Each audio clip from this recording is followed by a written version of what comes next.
Good evening. I'll have the clerk please call the roll. Supervisor Fountain, Here. Clerk Chopu here, Treasurer Horning, Here. Trustee Germain. Here. Trustee McMullen, Here. Trustee O'Connell, Here. Trustee Petruzzi. Here. All present. Thank you. Item number 4 is approval of our agenda. So moved. Support. Motion by trustee O'Connell, second by trustee Petrucci. Any discussion? Being none, all those in favor say aye. Aye. Those opposed, nay. Motion carries. Call to the public this evening. Anybody at call to the public? Being none, we'll move on to item number 6, which is approval of our consent agenda. So moved. Support. Motion by Treasurer Horning, support by trustee Petrucci. Any discussion? Being none, all those in favor say aye. Aye. Those opposed, nay. Motion carries. Pending a new business this evening, we have 5 items, and we will start with 7A, which is to remove the 2022 delinquent UB charges from 7808-22-400-018, and I believe this is Treasurer Horning. Yeah, back in 2022, delinquent sewer and water were put on this parcel. With the utility department didn't realize it had a split on it, and the parcel still exists because we don't do mid-year splits anymore, so it would still have been active in September when we send it over. Subsequently, this parcel split into 4 parcels. It's been sold twice, and nobody knew about this anomaly until it went to the county, and their foreclosure attorney called and said it's a non-existent parcel. So Jennifer Nash, the county attorney or county treasurer, has asked us to remove it from the roll. Then she can subsequently go ahead and remove it at the county level. So I'd just like to get a motion on it. Any questions? Being none, I'll entertain a motion. I move to approve the removal of the delinquent utility charges in the amount of $17,809.60 from parcel 4708-22-400-018 from the 2022 tax roll. Support. Motion by trustee O'Connell, second by clerk Chopu. Any other discussion? Being none, all those in favor say aye. Aye. Those opposed, nay. Motion carries. Item number 7B is an amendment to the Fire Authority 2021 truck loan. I'm going to turn this over to Manager Luce. Thank you, Supervisor Fountain. What you have this evening here is, if you recall, when we did the loan for the fire engine back in 2021, the repayment from the fire department was once a year, in the very beginning of the fiscal year. So in doing that can cause a little bit of strain on the fire department's annual budget, doing that all at one time. So in discussions with Chief Carroll, Susan, our finance director, and myself have looked at this and basically broken it into quarterly payments. Breaking it into quarterly payments changes the amortization a little bit of the loan, because the loan is done off of interest of what's left on the loan. So it will change a little bit for their interest payment, but nonetheless, they'll pay 4 times a year. So to relieve a little bit of that financial burden from the fire department. So payments would be May 1st, August 1st, November 1st, and February 1st moving forward. Any questions from the board? So would the next payment be due on November 1st? Well, technically, the August 1st payment is we have Due received, right now. right? So it'll be November 1st to be the next one. No, August 1st is due right now. Right. Yeah, we haven't received it yet. Any other questions? Being none, I'll entertain a motion. I'll move to approve the amended installation loan with Fire Authority as presented. Support. Motion by trustee Germain, second by trustee Petrucci. Any discussion? Being none, all those in favor say aye. Aye. Those opposed, nay. Motion carries. Thank you. Item number C is going to be a resolution approving a consent judgment. I believe we have our attorney, Mike Holm, here with us this evening.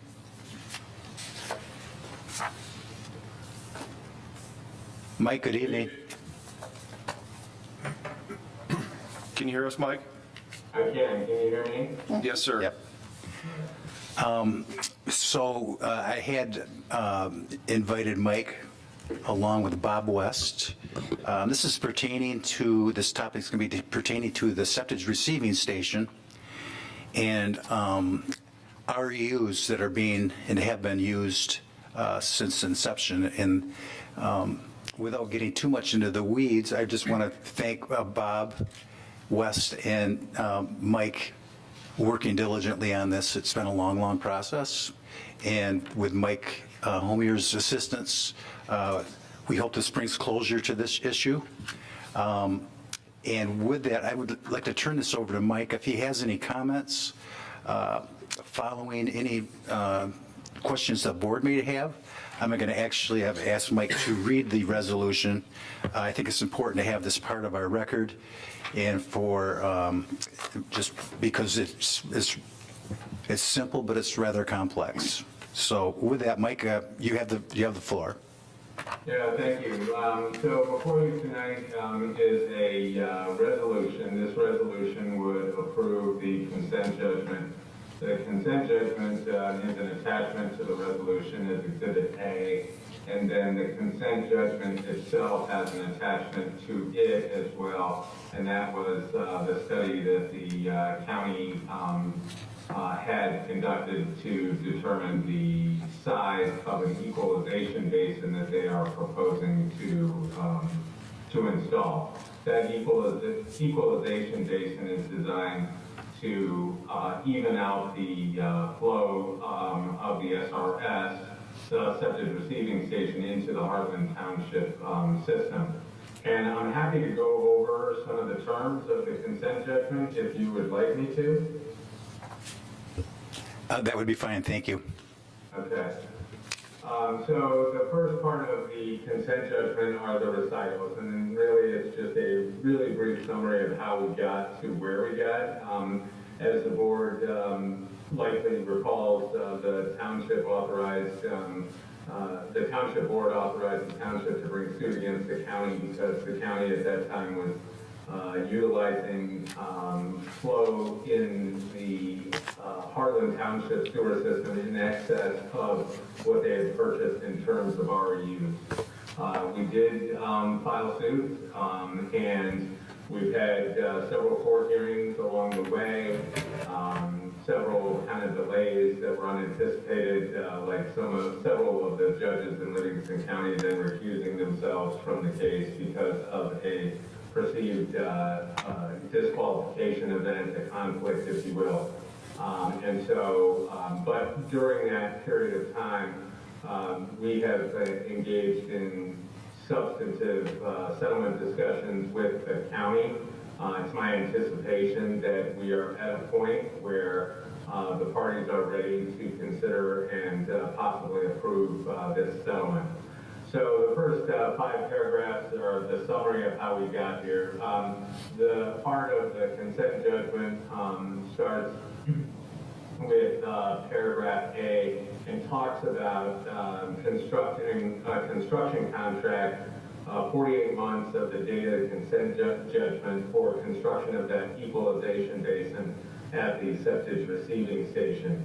That construction has to be completed and the equalization basin placed in service not later than 24 months after the execution of that contract for construction. That the equalization basin is going to be of comparable size and dimensions as described in that attached Exhibit A, which is the study that I referred to, which you also have a copy of. Paragraph B says, within 90 days of entry of the consent judgment, the county will purchase 433 REUs from Tyrone Township, Genesee County, for a combination of the two. And upon receipt of those 433 REUs, we'll pay Heartland Township $3.616 $1,006,006. That could be delayed, but only in the event there are conditions beyond the county's control that require an extension, and then we would grant a reasonable extension of time to accommodate whatever those conditions are. I don't necessarily anticipate any, but we provided for that possibility anyways. Paragraph C talks about upon the purchase of those 433 RUs for use and payment of $3.616 million, the hosting fee that the county otherwise pays to the township will be discontinued.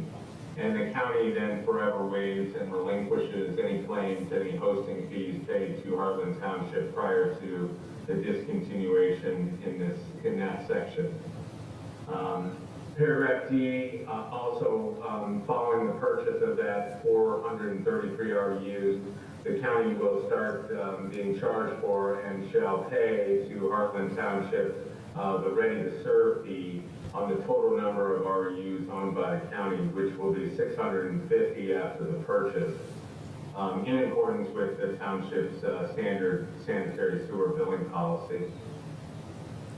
Paragraph E says if the Heartland sewer system reaches 80% capacity at the Clyde Road lift station, defined as 1,311,932 average daily meter gallons per month, then the SRS will restrict its flow in excess of its purchased RUs until such time as the average daily metered flow is less than 80% capacity. And in no time will the SRS will be required to discharge less than its purchased RU capacity, that is 650 RUs, because they own those RUs and can flow up to that amount. Paragraph F has to do with the surcharge for excess flows of RUs. So the county is going to pay Heartland Township a surcharge for any flow in excess of the RUs owned by the county. That surcharge will be calculated using the method currently stated in the master operating agreement for a period of 72 months from the date of the consent judgment, at which time Heartland Township standard method of calculating surcharge fees for commercial sewer customers in effect at that time will be used.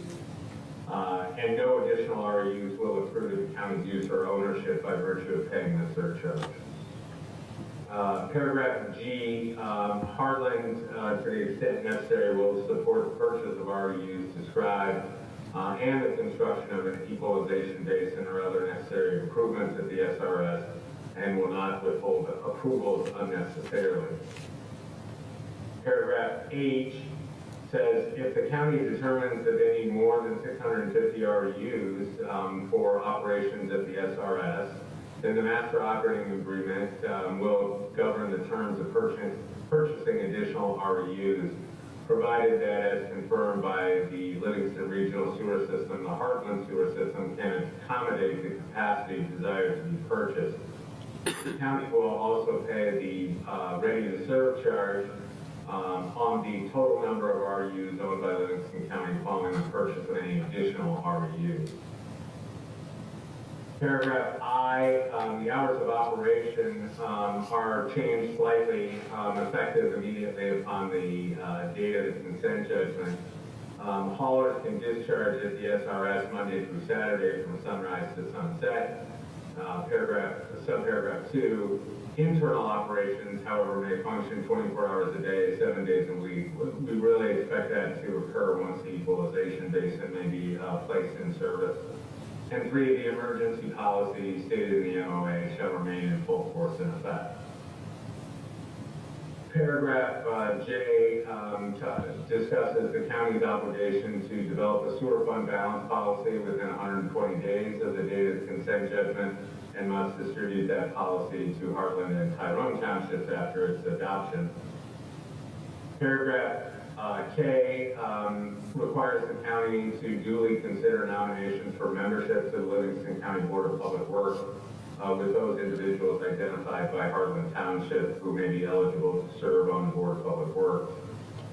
Paragraph L, it talks about any conflicts between the master operating agreement and this consent judgment, and the terms of this consent judgment shall control to the extent of any conflict. And lastly, paragraph M, the court will retain jurisdiction to enforce the terms of the consent judgment.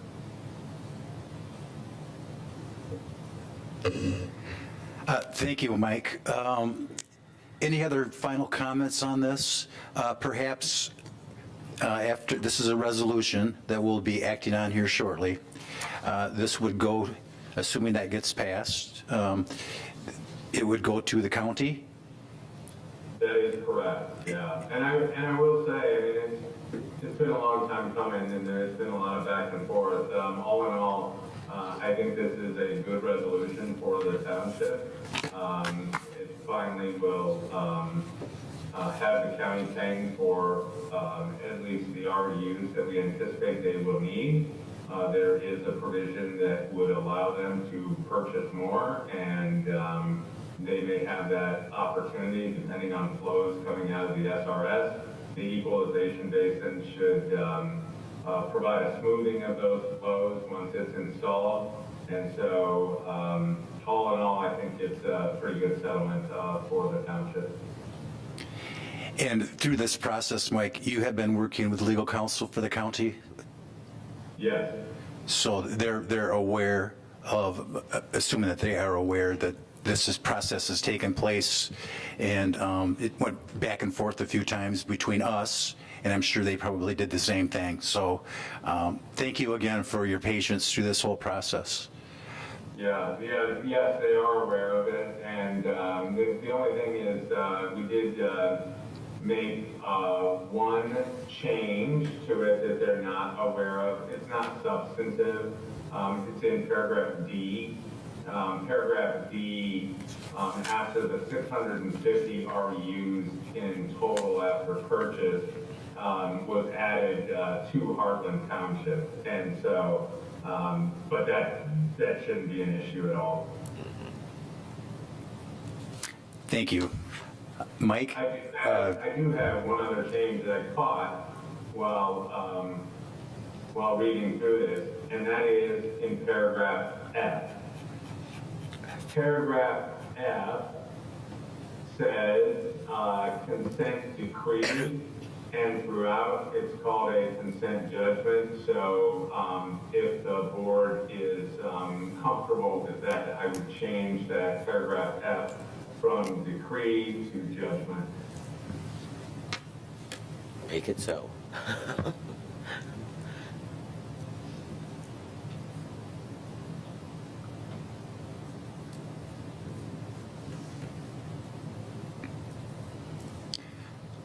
Mike Luce, I was going to have you read this, but I think He's read it. Mike Homier, I think, pretty much covered that. Is there anything else you'd like to add? Well, first off, Supervisor Fountain, are you all okay with him changing decree to? I am. Is there any objection from the board for that? No? Okay. Yep. Okay. So we would make that amendment in the resolution, that we're going to change that, whoever As makes the presented, yeah. motion. Yep. And again, as you stated, there was a lot of time and a lot of effort and a lot of people in this. I think we're all happy to see where this is right now. I would like to thank Bob West, as he's in the audience today, for all of his time and efforts and work on this. This has been a long, drawn out situation that took up a lot of time. And I don't think we would be where we are right now without Bob West's expertise on this. So again, kudos to Bob for all of his efforts on this. So. Thank you. Any other comments? I just have a quick question. They had the MOA was a contract that we all signed and that kind of thing, and it's kind of just went by the wayside for certain provisions. And we're to the point now where we're kind of finalizing this in a consent judgment. What for my own purposes, what's the difference of having a valid contract and having a consent judgment? I mean, what more comfort do we get with the consent judgment on these provisions that some of them they didn't follow in the contract? So the process would be different, which is why we kept paragraph M. Paragraph M says the court's going to retain jurisdiction to enforce the term. So if there's a breach of this is a court order. So if there's a breach of it, what we would do is we would file a motion to show cause why they shouldn't be held in contempt for violating that court order. Okay.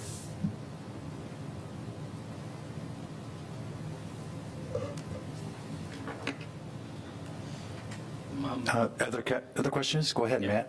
Mike, this is Matt Germain. Good evening.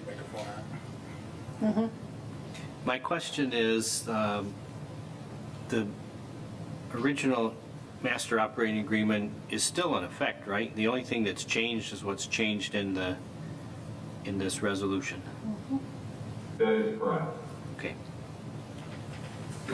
And then, this is very minor, but in the resolution that we're going to propose tonight, it indicates that on or about May 15th of 2023 is when we initially filed suit.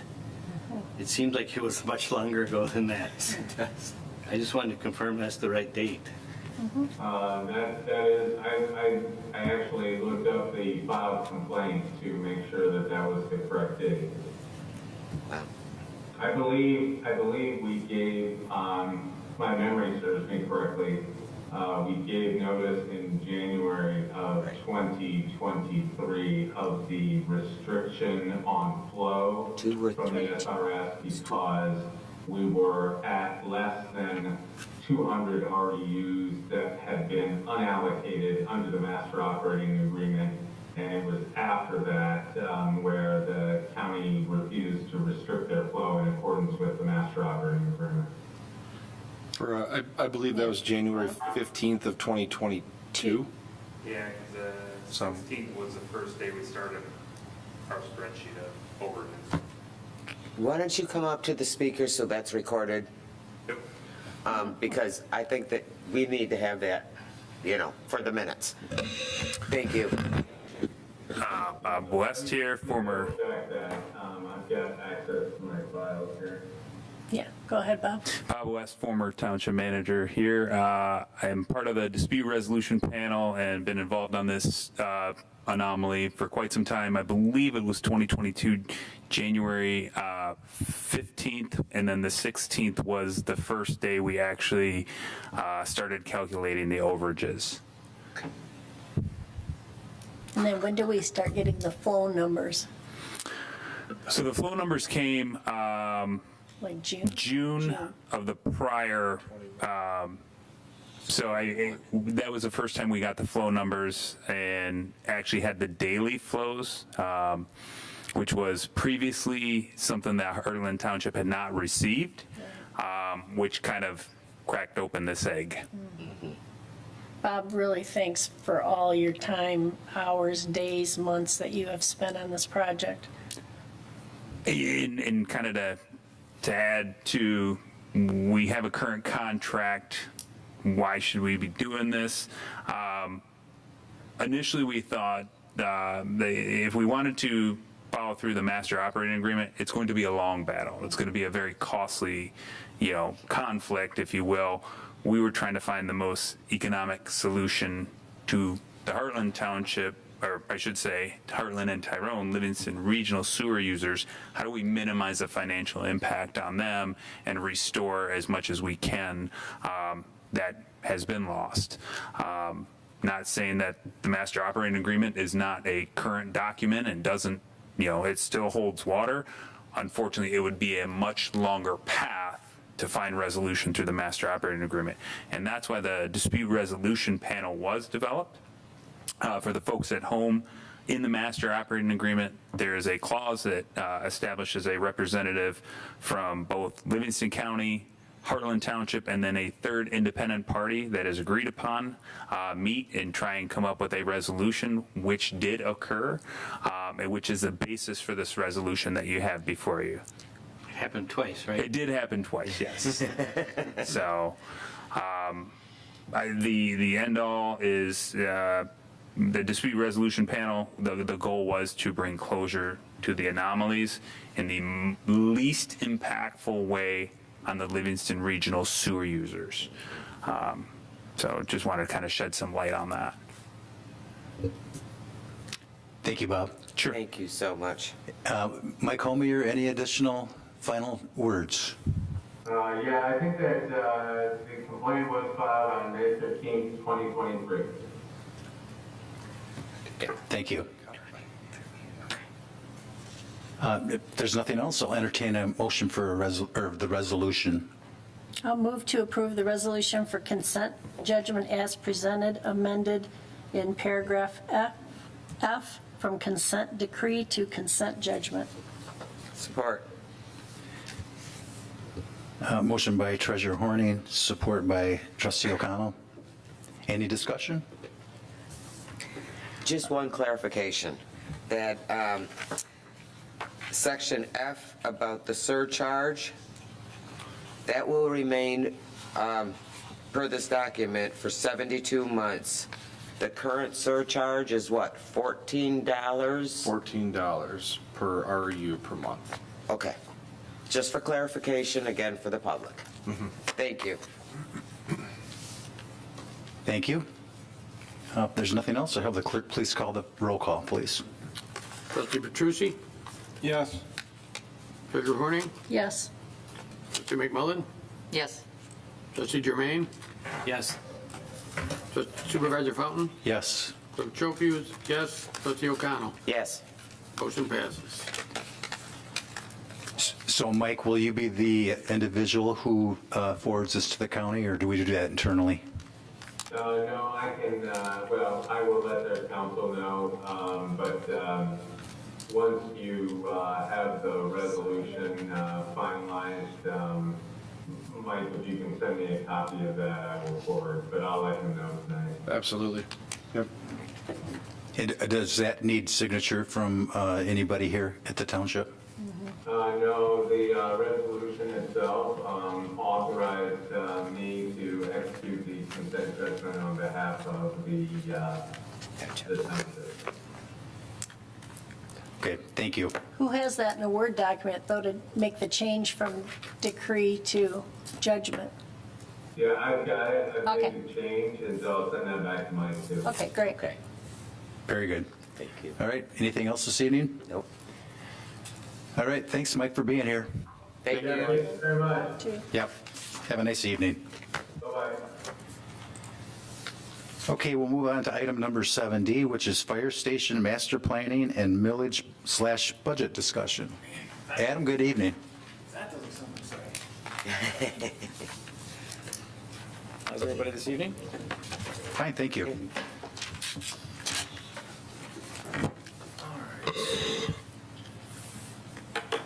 Let's start with this one. I suppose where we'd like to start. Got a preference? What's that? Where would you like to start? But at this point, we can start what we have up here right now Okay. and move from there to your millage discussion. So the literally hot off the presses today, which is funny because we don't actually turn things off the presses anymore, is the what we call the final draft of the station facilities plan. So when Excuse me, Adam, is your blue light on? it is, Okay, is that there you better? go. That's better, closer Okay. to your face. So when last we met, we had talked about some options, opportunities, and needs at the main station, and then generically just across the township as time goes on for, honestly, longer than most of us would be here, but this concept of a master plan for the fire stations, it's I hate to say it this way, but it's not rocket science. It's pretty straightforward. When travel times and call volumes in certain areas reach certain levels, it is wise to have a presence there to provide an appropriate reasonable level of emergency service to the residents in that area and the call volume that they are experiencing. So that's kind of the approach we took from the beginning on this, and is really the summary of the document that you have here. So this is using a lot of data and information out of the ESCI study. And so I can, if you don't have that, I can certainly make it available again, but it was thick. There's a lot of data in that thing. This is really distilling that down, which I think that was a large part of the request was, listen, they threw a lot of stuff in there, a lot of different styles of maps and options, and then they had very solid recommendations at the end. My impression of the request when last we met was, okay, that's great. Now turn that into something that's actually actionable. What are we supposed to get out of this? So that's really where this starts, is going through kind of a purpose and goal statement at the front end, a little bit of review on where we're at currently with the stations, 2 stations in Heartland, the methods and criteria we used for looking at how do we find these locations, what makes sense, what are the benchmarks out there that we measure ourselves against, and then from there moving into this needs section of, okay, well, based on those things, where are we at today, and where do we see this kind of moving forward to in the future as far as comparing us to those benchmarks. From there, it moves into a section on kind of stations in general. This is a question that comes up a lot. I get it from developers, I get it from all kinds of folks, which is, well, how much property do you need? It's not a fair question. It depends. It depends on, are we building a headquarters facility or are you building a substation? Are you providing space for appropriate outdoor training facilities? Does it have sewer and water, or does it need well and septic? What are the setbacks in that area? How much wet property is part of this, right? There's so many factors that go into, are you close to a large setback like we have at Parsheville and Old 23 off of that corner intersection, right? There are a lot of moving parts in there. What we can do is say, this is about the square footage of a facility it takes to do those things. And then from there, you'd have to look at each kind of individual property that we're looking at to say, does it fit? Because what are the needs in that area? Is there wet? No? Great. Does it need well or septic? No? Great, right? Because all those things require square footage or acreage or however you want to look at that. So that's really what that next piece is as far as the station stuff. The multifunction training area this is really a big focus for us, and we've been plugging away at this for a while. It's a large challenge for us. As the department gets larger, more sophisticated, more skilled, all those things, us sustaining and continuing to improve on those things as we move into the future gets more and more challenging because we're very active. There's, classroom training is great, but from an emergency response standpoint, we have to go out and drill, and that takes space. We take up a lot of room, and generally we are very distracting. So our current use of the back parking lot of Station 61 is a pretty common thing. For a variety of reasons, that is a tough environment to train in. It's already artificially noisy from the expressway, plus we're a distraction to the expressway. Once upon a time, that hedgerow going through there was pretty solid and at least provided a reasonable buffer, but most of the trees in there have gone well beyond their life expectancy, and it's pretty thin and getting thinner every year. You plainly see the expressway back there at this point. It also puts limits on us on what we can do back there. So when we need to go off-site because we're actually going to either use stage smoke or actually set things on fire, we can't do that in the backyard, and we certainly can't do that right next to the expressway. So these are the types of things that a dedicated area to do that in provides us. It's also the reason that generally these types of training facilities are going to follow the main station, because substations generally are going to be in residential areas. And again, we would be a huge distraction in a residential area with this type of training facility and the smoke and the noise, and the list goes on, lighting, those kinds of things. So anyway, it walks through that part of it.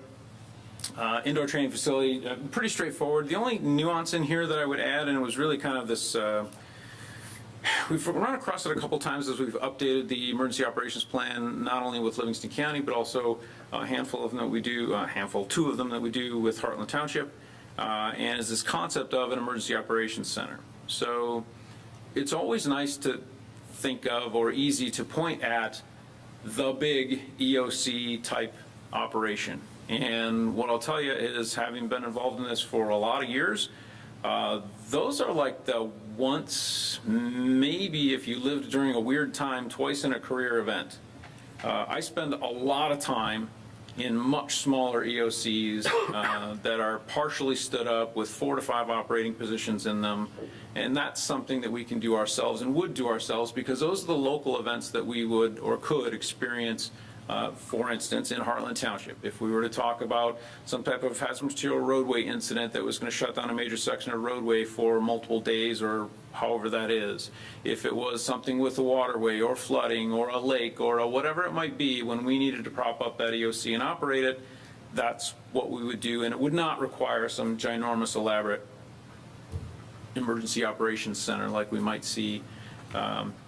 Now, from the county standpoint, for theirs, absolutely, because they're doing that for the entire county. As soon as we start crossing jurisdictional lines with problems of this nature, that gets a lot of other players involved, including the county, obviously, and that's their thing. For us, it's really these in our 4 walls types things where we may have to operate for 2, 3, 4 days, help the community get back on track, get messaging out, get cleanup operations going, coordinate with private contractors or whoever's responsible for fixing whatever the issue is. Seeing some quick examples would be the pipeline, about a year and a half, 2 years ago now, where it took apart part of northbound 23 just into Tyrone Township. Good place for it. Well, similarly, right in Tyrone Township with that rolled over semi of hazardous material last summer. That, I'm going to make up a number. There are 18,462 chemicals known to man, and there's a list of about 363, that one's correct, that are called EHSs, or extremely hazardous substances.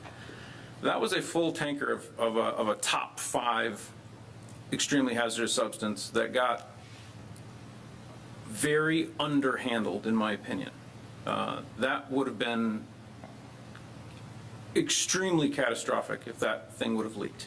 Now, it did not. I think it was more due to luck than anything, but it didn't, so thank God. But that's the type of thing where if that thing is leaking, 23 is not open for days, probably weeks, actually, because that cleanup is going to take a while, and there are another number of other factors that come into play. But my point being, that's the type of stuff where we would prop up perhaps a local EOC, and it's an option to fill in with this indoor training facility that actually goes right in line with how we would set up a training room anyway. So the idea is not additional facilities, it's let's multi-purpose the existing facility. Yeah. So, I have a question, go ahead. Yeah, I have a question too. When you talk about, you said there's the current location, there's not enough room for EOC staff. I mean, an EOC is not something that would be staffed all the time. Right? Correct. So, in fact, it involves a lot of you. right, so when it happens, I mean,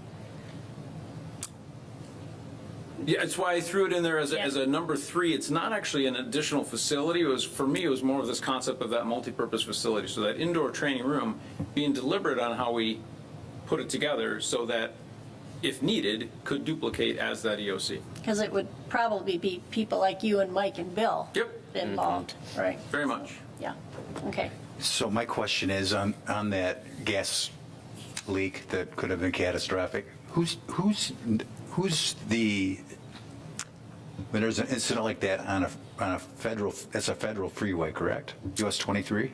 Yes, true. So who controls the narrative of something like that that's catastrophic? They're not leaving that up to Locals. the local people to. Ultimately, by Well, federal law, I'm just wondering, you would think that if somebody has hazardous chemicals and their truck just flipped upside down, they would have some type of, immediately, some response to something that could be potentially really bad. And they don't have that in place, is what I'm trying to read your head. Depends on the carrier and it depends on the product. Well, that really surprises me, I because couldn't agree more. This gentleman Well, was taking this thing home and parking it in his driveway if he was beyond his driving hours in a residential area. I mean, this was, So- I don't want to get too far down the road. so here's, and again, It was not a good situation. we live in a community that has a lot of stuff going up and down the road. We all know it's going up to Dow Chemical or wherever else, that could be potentially dangerous. And I would certainly think that this should be something at the county level or the state level, the federal level, or all three of them together, making sure that these potential accidents, because I can't imagine how much it would cost our community to have everything they would need for all the 315 or 350, what you just said, chemicals, and what you can and can't do. Yeah. I know that things like I just saw an accident somewhere where a big lithium carrier flipped upside down, and the firemen looked like they were 2 miles away just watching it do whatever it had to do. They shut the freeway down. Yeah. So I guess what I'm trying to understand is, and I appreciate the information that you're giving us, because sometimes we don't understand how complicated and how quickly it can become complicated. But again, is there somebody at the county level that looks at this type of thing and has that training? Oh, yes. Yeah, and it's a combination of them and us both. But don't they offer that as a service or as a? And again, I'm not trying to get too much in the weeds, but I would think there would Sure. already be training at some type of higher level that we could get, and we wouldn't have to do a lot of this stuff and have our own facility. That Yes. just has- So, well, yeah, so provide the facility, no. I mean, does the county have an EOC? Absolutely. But that means you're going to Howell, because that's where it is. And that's, depending on the event, that may be just fine, that may be okay. Be a little bit of a commute, more than normal, but that might be just fine. The purpose behind putting this in here was this concept of, for some of the smaller, which is actually the far more likely things to run into, that last a couple of days and are pretty darn local, they really don't get outside of our four walls, they would be ours to deal with. And now, would County Emergency Management come in and lend a hand and offer us whatever they could? Absolutely, they would.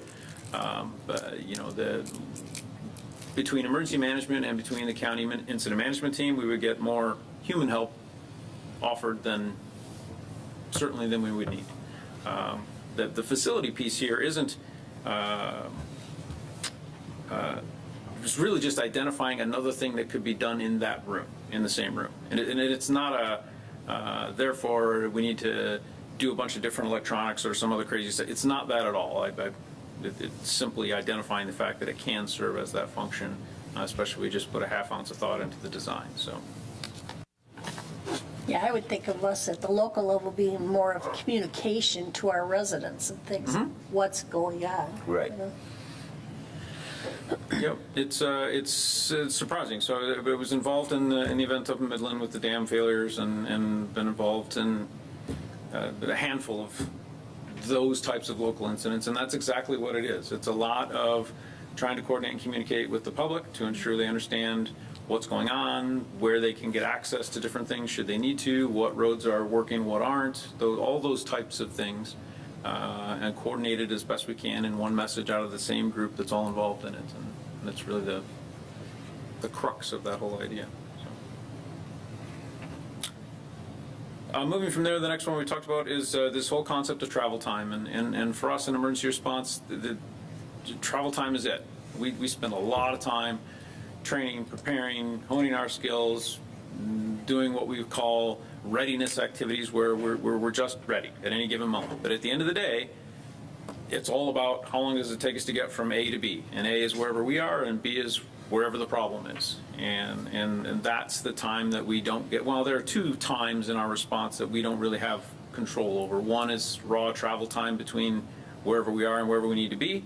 And the other one is this, what we call it is reaction time for the public. So from the time an emergency happens till somebody not only contacts 911, but then 911 processes that call and notifies us. That time frame we don't have any control over either, but the rest of it obviously we do. So the key for us, travel time, we ultimately have some influence on though, right? Because it's about where do we put fire stations, and it's really kind of the root of this document is this idea of statistically, we can show you historic call volume data, and we're going to look at some heat maps that demonstrate that, and we can show you population distributions in the township, and so we have a little insight as to, yeah, if we, currently, for the foreseeable future, we have facilities near these areas, these are the travel times that we can anticipate, because statistically, that's where the bulk of the call volume is happening. Does that change over time? Certainly, but that's one of the things, right, we just kind of track moving forward and say, it's not so much do we need to move again, it's do you need a facility in that area, right? And because if we were to go back a couple of pages and look at that metric, the benchmark metrics, you're going to see stuff from ISO, which is Insurance Service Organization, and NFPA that's going to talk about travel time in this concept of, for a fully built-out community, the residents should never be more than 1.5 miles from a fire station, right?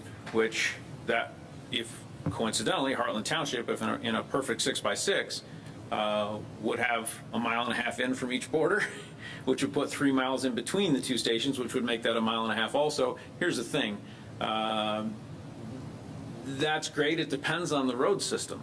So I would also say about Heartland Township, south of 59, because US 23 is in 2 miles from our west border, right? That gives me a 3-mile stretch on the east side of that border where we cannot cross US 23. It's just blocked out. The north-south roads are less than desirable based on weaving around the lakes, and in the middle of that 3-mile east to west stretch, there's literally nothing. Similar to if you switch to the west side of US 23, south of M59, there's Old 23 and there's Hacker. There are no other north-south roads. That's a 2-mile stretch with no, aside from winding through a couple of subdivisions, there are no actual true north-south roads. Kendra Lane was probably going to go all the way through at some point. It seems to line up quite nicely on the section line, but it doesn't. And it's, it's a private drive. So travel time comes into that. Flipping to that page, this is kind of that heat map that we were talking about. So what we did is we pulled out, based on our data, we pulled out all of the incident types that, this might be a better way to say this. The only incident types that you see on this map are incidents that we are the only one that does that type of work. Does that make sense? So if this was assist PD because they needed help getting into a car because of a lockout, if this was assist EMS because they needed help, whatever, getting a patient up some weird stairs and out to their ambulance, those are not in here because they're technically services that can be solved by people other than us. We were just there to help for whatever reason. What's left is everything where we're it. If you send a police officer or EMS to whatever is on this map, they can't solve that problem. That's not their thing. So this is fires, car accidents, utility emergencies, all the other stuff that we do. Based on those, you can kind of see this. Well, the map doesn't change between this and the next page. It's just the location that we're, through this document, at least proposing for that consideration. But that 59 corridor is certainly a hot spot. You can see it cools off as it moves out away from that. And then beyond that, you're looking at, honestly, population centers, right? Not surprisingly, density brings call volume. It's just a simple function. The more folks we put in the smaller area, the more often we are there delivering services, whatever that might be.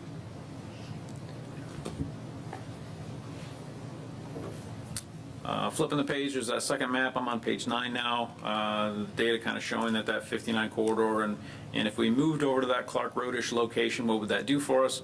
Honestly, it would put us right in the middle of that. and have us with pretty darn good access both east and west. Remembering that the Parsonsville station is still there, right? So that little hot spot that you see down at Clyde Road is still getting serviced from there, and as is most of the northern part of the township. So what do those travel times really boil down to? And that's what that next Excel chart is demonstrating, is this concept of, well, how much time? Well, we did some time studies, and these are they. So going to those locations from the current station, obviously is the left column of numbers, I suppose, and then flipping to the other set of numbers from the Clark Road area, showing you that the times from there, and then obviously the far right column, the time differences. So the only one, obviously the minutes saved in travel time are really high. I'm just going to say that's. I was personally surprised. I didn't expect to see that much of a difference, especially simply getting to, for instance, Old 23 and M59. I was surprised that it was 2 minutes faster from that Clark location than it is from the Heartland Road station, the current Heartland Road station location, and it is easily 2 minutes quicker. Interesting. Anyway, the only one that went up was that Hacker and Brophy, but again, going back to that concept of the Parsonsville station is still there. So Hacker and Brophy is where you're starting to swing around and head back north again. And so we're going to kind of bump into the Parsonsville station's response bubble pretty quick there anyway. From a population standpoint, obviously it's certainly a lower density out in that area. And if you remember from the heat map, or if you want to flip back, from a call volume standpoint, that's another low area. So statistically, what does that do to us? That's moving down into this next set of numbers, I guess. This is the top one we just did is time. And okay, well, from a population coverage standpoint, what does this do for us? And this is kind of showing you that under the current scenario, in that 4-minute catchment area, we're at about 1,600 residents that live within that. Moving it to that Clark Road, pretty close to doubles it, a little over doubles it actually.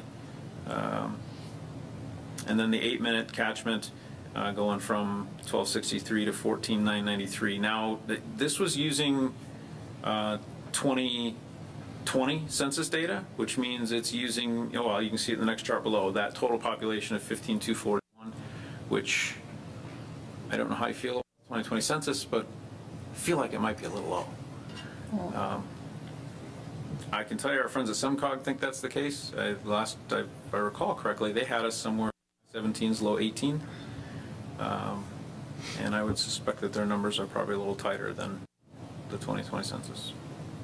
But either way, substantial change in coverage on both cases, in particular with that 4-minute time. And then from a total population coverage area, moving that to 22% and 98% respectively.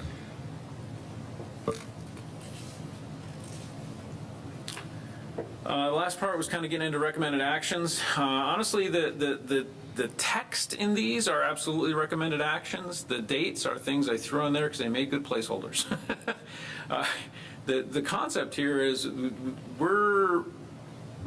we need to start this planning process, and we certainly need to start moving forward, but it's not like there's some deadline or some timeline we have to hit, right?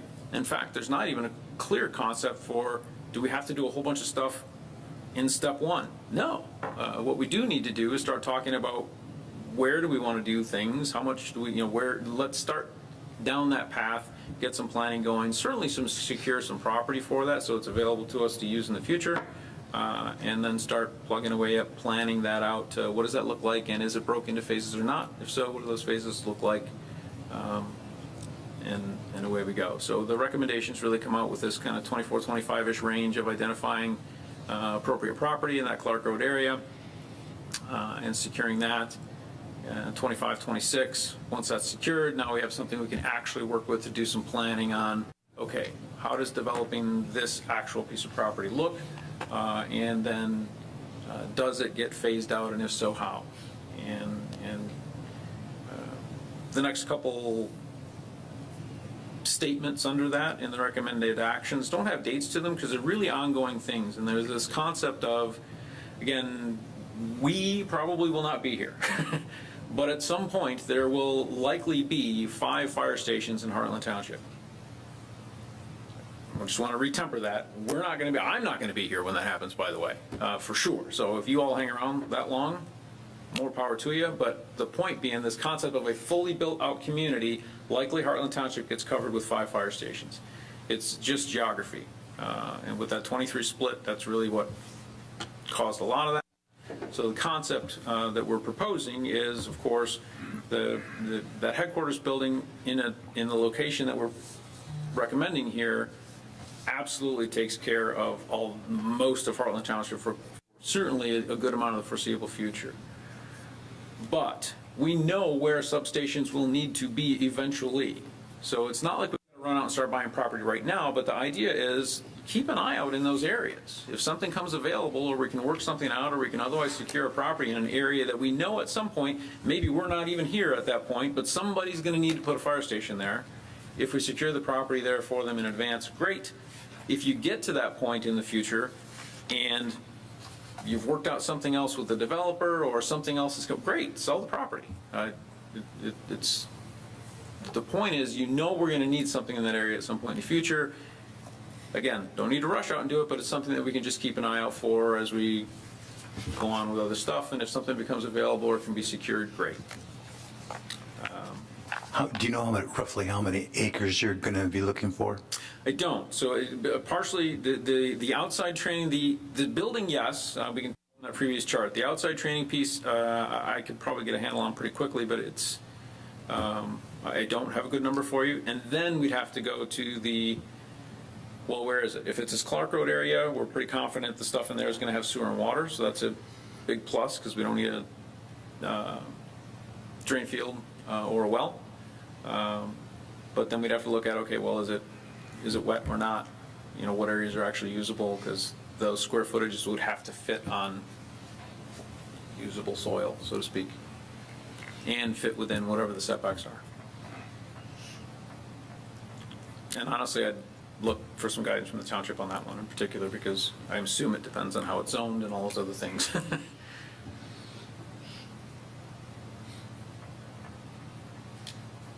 And then the last one, the very last statement, is kind of this prioritization concept of, how do we time that? And it's really looking at that travel time and call volume combined.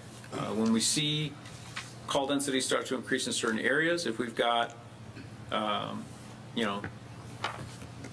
certainly less than that 80th percentile, if not 90, that are within an 8-minute travel time, that's not good at all. Much better if we're getting closer to that 80% mark with the 4-minute travel time. The 8-minute travel time really needs to be up in that well into the 95th or above percentile, because that's everything for us is over within about 8 minutes. So is this your kind of what you wanted to go over tonight? This is there more?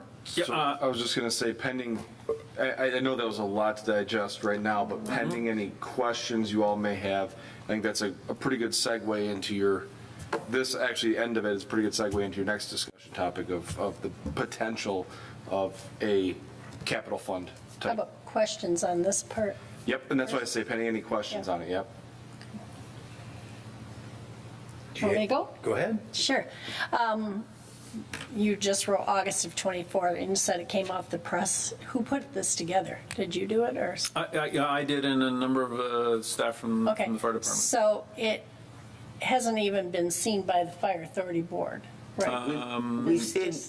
We saw the study, Well, we all saw the Yeah, study. yeah. But this document you have, and then this was presented, at the last board? Last board meeting. So it a was- couple weeks ago, we got this. the last part Yeah. about the numbers. Yeah, okay. Because I like to go over things. I like, to read it and For sure. get ahead. And I was surprised. It's the first time ever hearing of Clark Road being a new fire station. I mean, has that study all been completed and done, and you guys came up What- with Clark Road? Or that has, was the actually- last I heard, we were putting a substation down at Mayberry's property at Pleasant Valley, and now I'm hearing a new fire station here. I'm really surprised to hear it, but. So the ESCI study actually was the Clark Road location. The Mayberry that's just been on a back burner for the Right, 47 plan reviews we've done for that location. right, but I'm saying, when did Clark Road get decided? That was part of that study, Yeah, wasn't yeah, it? that was the They SGI's said that recommendation. this side of 23, usually, and preferably north of 59, would be a good location to get the main station out of the village. I'm going to have to for- reread it. 'cause I don't For remember. travel time. It's been a long time since I read it. Well, that was about a year ago, wasn't it? When we finally got the final presentation, it started in the fall. Yeah. I want to say, that, it was, yeah. I can certainly, I believe you have it. I'll send I it. know, I gave it to Mike because you didn't get one to him, so he's got my Okay, I've copy. got a copy. Yeah. Well, I can, Give it to you. you have the electronic version though, right, or no? That Not wasn't the one. full thing. No. Oh, we'll fix that. No, that was like right at the transition point. Yeah. Yeah. Okay. So, yeah. So, yeah, I lost mine and, We will fix that right away. But no, that was out of that is the area that originally came out of the ESCI study, which got us into these concepts. Okay, well, let's put some hard times on this. How big of a difference does it actually make? And as it turns out, well, they were right. And if I remember correctly, from our last meeting that we had all kind of sat down, I went to the fire authority meeting and it was last fall, because I remember the football game going on across the street. So discussions of potential locations. Clark Road was pointed One out of. as one of them. I don't know if it was Okay. identified as the location, Right. but it was one of a One of few. many, Yes. yes. Yeah. I think just, if you have another presentation, is that where you'd like to go next? Oh, well, nothing formal, but we can go wherever you like. Well, I'm just trying to, what are your expectations from us tonight? I'm trying to was- understand, are you just giving us a preview of this is what the future looks like?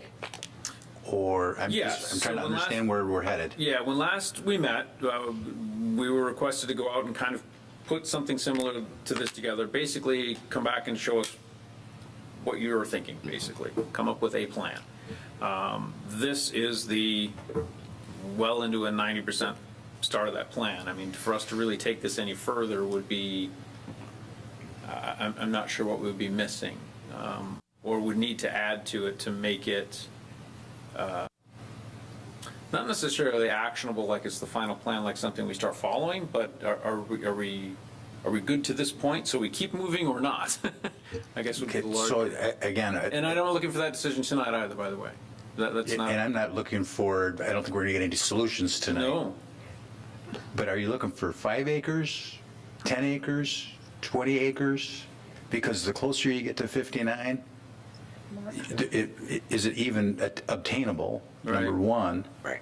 But we're also sitting next to almost like 100 acres in this park right here, and it's on Clyde Road, or Clark Road. Clark Road. So have you thought at all about having it adjacent here and behind? And again, I don't know how big a spot you need. Right.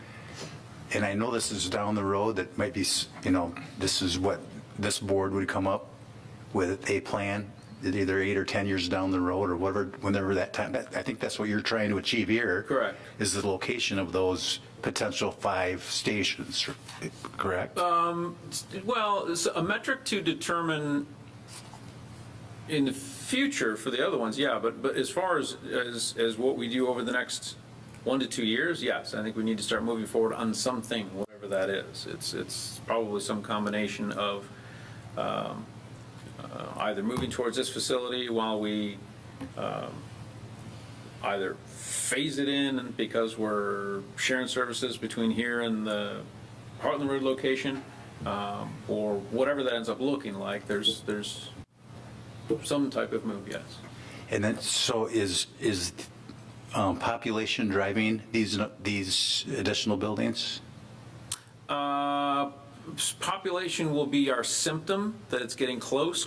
Actual call volume will be really that triggering event where you go, our actual travel times to actual call volume has pushed us out of shape. In other words, this area, let's say one of the quadrants, we are seeing a call volume that's getting into those yellowish type areas, or at least an awfully light green, and our travel time to those areas has diminished for whatever reason to the point where we're getting real data that says we're getting to less than 80% of these in a 4-minute travel time, or we're getting to less than 90% of this high density area in over 8 minutes, right? That's just too long. So, our current is pretty darn, it's reasonably close on the full population side. The 4-minute travel time, it's not.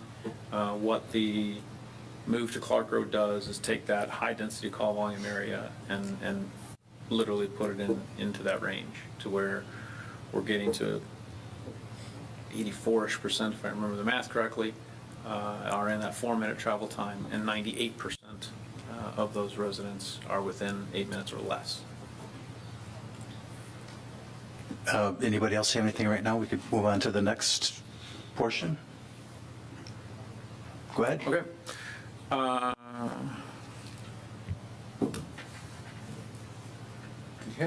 No, you're just done with the plan, yes? Well, we had also talked about the possibility of, Yeah, the capital, yep, right. Yeah. So there's been a couple of conversations. I guess to make sure everybody gets the same message, I've been managing the budget at the Fire Authority obviously since 2003.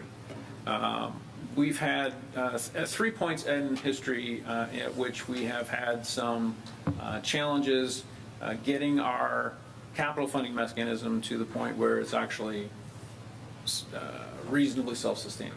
All of them have been economic issues. 2 of them were the fund we had in 07-08. The next set was the fund we had in 2012. And then the current one is not so much, we don't see it on the recessionary side. What we see it on is the cost of materials side. And I don't have it for you tonight, but I will get it together. We kind of went and mapped out the stuff that we buy over the last 12 to 18 months. And it's unique stuff to the fire service, like turnout gear, tools, things of that nature, not a lot of common consumables. Common consumables are certainly up anywhere from 4 to 12%. But fire service specific stuff, we're seeing anywhere from 18 to 32% price hikes. In particular, the turnout gear is the one that's highest for us right now. And that's, I predicted, hoped, assumed that some of those prices were going to come back down and correct themselves, or at least, of course, nothing ever comes back to where it was, but was assuming the typical kind of bell curve course correction where it would come back down to something we could at least predict and adjust to, and that has not happened. And I don't see that happening. So what that's caused us to do is in the operating fund side of it is, for all practical purposes, we sacrifice the funding of the capital fund to keep the operating fund doing what it's supposed to do, which is where we find ourselves again today.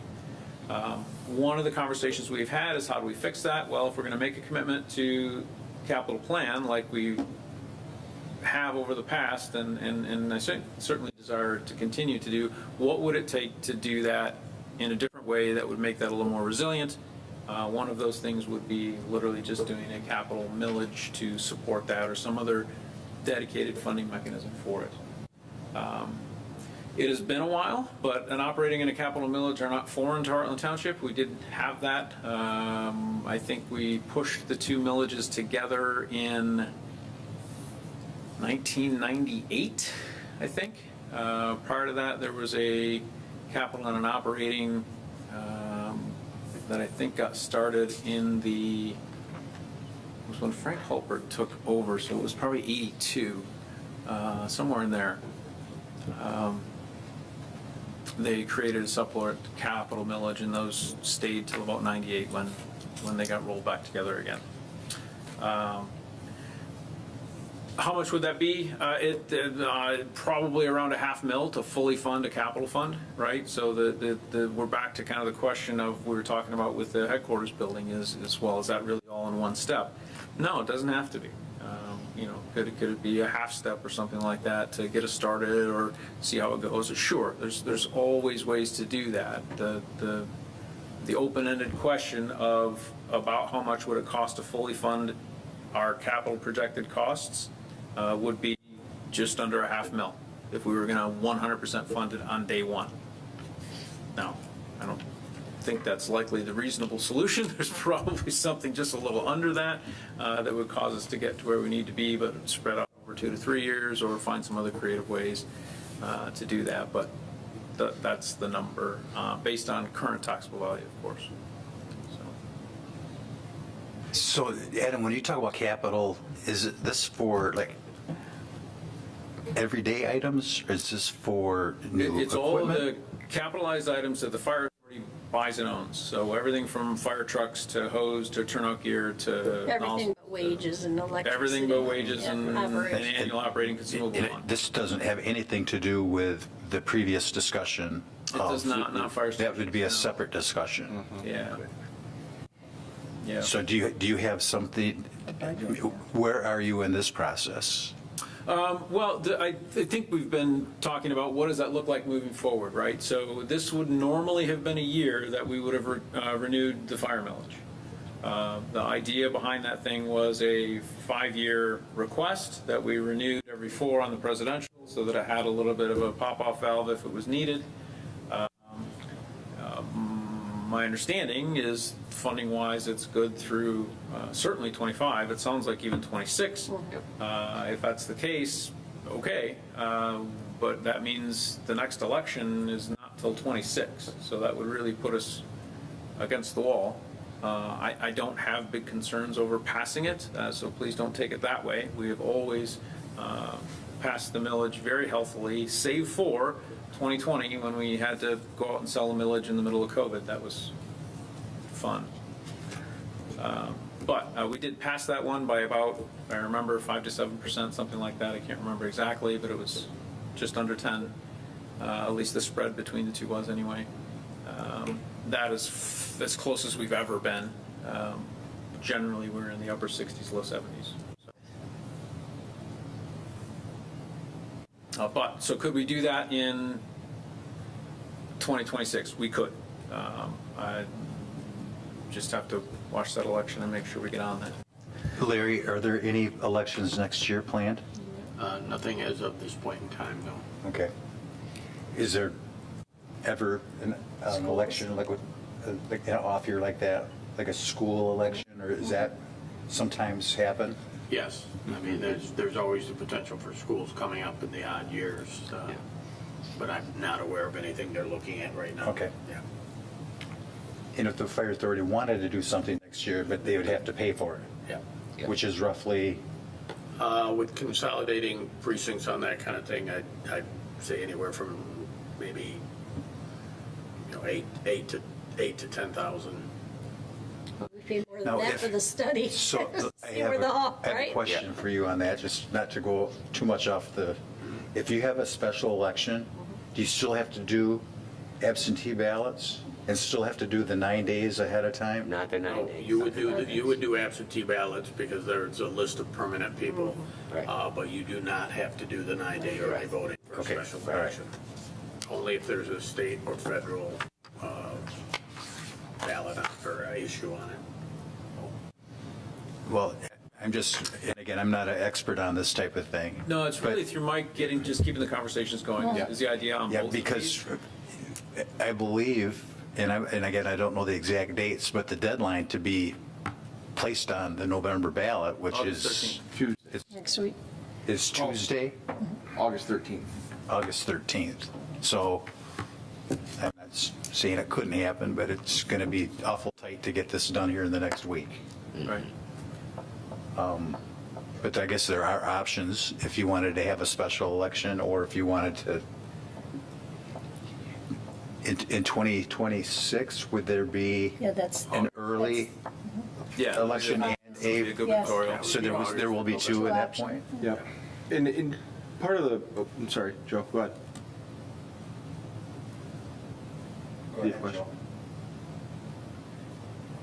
The question that I have with this whole discussion is that, does the current millage that we collect have enough cushion in it to get us through 2026, up to that point?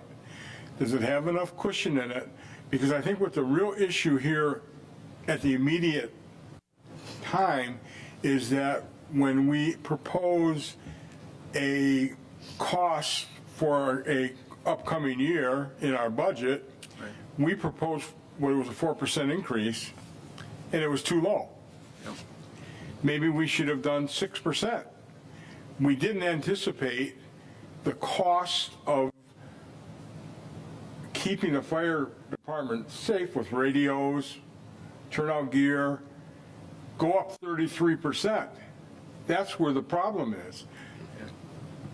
I think you can even give them examples on some of the difference in costs on this stuff. It's incredible. So because we didn't anticipate a 33% increase on these items, our 4% was looking okay at the time, but it's not. So the question really is, can we get to a 6% for the budget for 2025, and then go into 2026, which would be the next election cycle, for a millage? That's what my question is. Am I confusing anybody here? So is your question the amount of millage dollars that are coming in? Is We the have fire- a millage that comes in right now, and that's the total amount collected from taxpayer. Of that, the fire authority requests a percentage of that money for operating capital and to keep the fire department rolling. We've done that every year. And we've been very close to keeping a pretty good budget.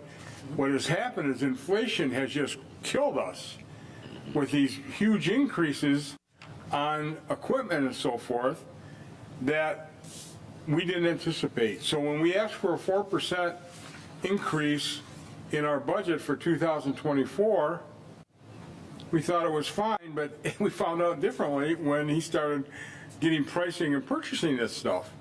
So we should have really gotten 6% if we would have known that, but we asked for 4%. So the question that I have is, does the current budget have enough money in it to increase that percentage for the next couple of years until we can get to a election year and get a new millage to compensate for that money taken out that we would typically use for building improvements and so forth? Our taxable value's been going up 5% every year, and we're adding a bunch of homes, housing projects, et cetera. So yes, the budget, the revenue coming in from the current millage is going up at least 5% and more. Okay, but that money goes into the where the millage is. If we get, if taxes go up and the millage collects more money, it goes into that pot. But we take 4%. At the beginning of the year, we ask for a 4%, there's a number amount, and that's what we get. We don't get that increase. No, I'm saying it's in the pot here. It's in the pot, It's in the but fund.